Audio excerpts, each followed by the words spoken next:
చెప్పండి అన్న, విజయ్ గారు తమిళనాడులో సీఎం అయిన విధంగా జూనియర్ ఎన్టీఆర్ ఒకవేళ ఇక్కడ వచ్చి పోటీ చేస్తే సీఎం అయ్యే ఛాన్స్ ఉంది.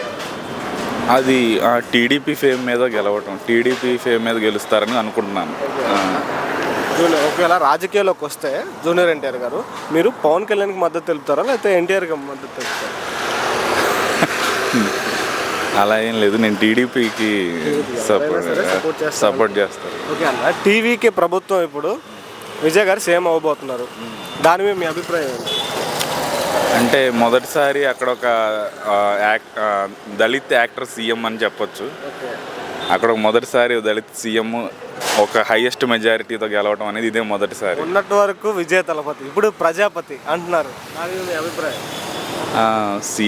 ఆయన సీఎం అయ్యాక ఇంకా బడుగు బలహీన వర్గాల సమస్యలు తెలుసుకొని ఇంకా తమిళనాడుని డెవలప్ చేయాలని కోరుకుంటున్నాను. ఇచ్చిన హామీలు ఇప్పుడు ఇస్తున్నారు కదా, హామీలు ఎంతవరకు ప్రజలకి నెరవేరుస్తున్నారు అనుకుంటున్నారు? ఇంకా మొదటిసారి కాబట్టి ఇంత మునుపెప్పుడు ఆయన ఎమ్మెల్యేగా కూడా గెలిచింది లేదు. చూడాలి. ఎక్స్పెక్ట్ చేశారా ఏకగ్రీవంగా పెట్టిన ఒక్కసారికే విన్ అవుతారని? నేను ఎక్స్పెక్ట్ చేయలేదు, ఎందుకంటే ఆల్రెడీ ట్రెడిషనల్ పార్టీస్ చాలా ఉన్నాయి కదా అక్కడ, సో అవి గెలుస్తాయని అనుకున్నాను. ఇప్పుడు ఒక చర్చ జరుగుతుందన్న, డిఎంకే అన్న డిఎంకే పొత్తుగా అవ్వబోతుంది అనేసి అంటున్నారు. ఇప్పుడు టీవీకేలో ఉన్న ఎమ్మెల్యేలంతా రాజీనామా చేయడానికి రెడీగా ఉంటున్నారని చర్చ జరుగుతుంది, దాని మీద మీ అభిప్రాయం? జరిగే ఛాన్స్ ఉందంటారా?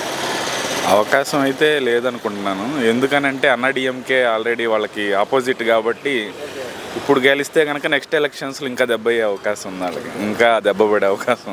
ఒక మాటల్లో జనాలు నమ్మరు. ఒక మాటల్లో టీవీకే ప్రభుత్వం గురించి, విజయ్ గురించి చెప్పాలంటే హీజే అంటే జనాల్లో ఎక్కువ తిరిగి తక్కువ టైంలోనే సీఎం అవ్వబోతున్నారని, అంటే అతనుకున్న క్రేజ్ అనేది దీంతో అర్థమవుతుంది. నెక్స్ట్ టైం కూడా గెలవాలని కోరుకుంటున్నాను.